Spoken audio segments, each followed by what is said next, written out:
There are a bunch of different ways that we can install Ruby, and I want to talk about Ruby version managers today. So the first default easiest way to set up Ruby is to just download Ruby, compile it, and run it. It probably comes with your Mac, and you can easily install it with Ubuntu's package manager or any other Linux distro that you're doing. However, there are these tools called Ruby version managers, and RVM is named exactly that. RBenv is another one. And these tools allow you to run multiple versions of Ruby and keep gems separated out in your different applications. So why would we want to do this? Well, you might have an application that's older and you need to still work on it occasionally that only works on Ruby 1.8.7. Well, the latest version of Ruby at this time is Ruby 2.1.2. So in your other projects, you're probably working with 2.1, and you need to be able to switch between these.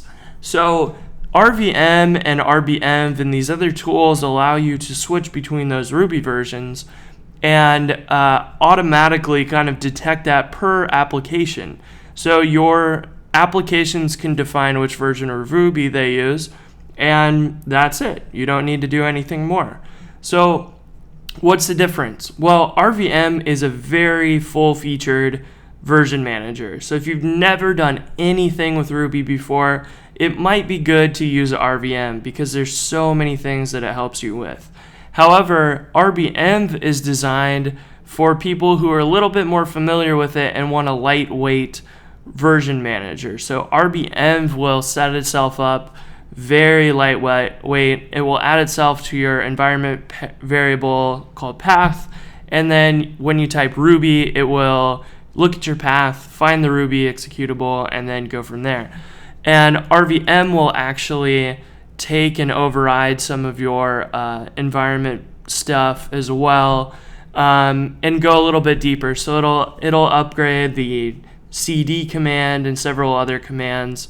And it also provides these older things called gem sets that allow you to say, we can name these sets of gems for each application. But that's not really useful anymore because we have a tool called Bundler. And Bundler, as you'll see, that has been added in more recent versions of Rails as the default, and your gem file is the one that Bundler handles and keeps all of your gems separated and up to date and everything. So you don't have to worry about using gem sets, and there's fewer reasons to use RVM anymore unless you're brand new.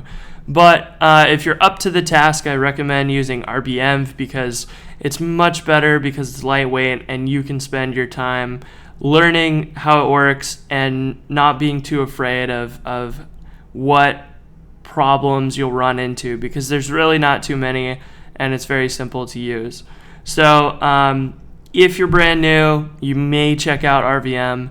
Definitely recommend RBenv for everyone if you're up to the task of learning it. And it's very rare that you'll actually go to download Ruby and compile it from source, because you're only allowed one version of Ruby.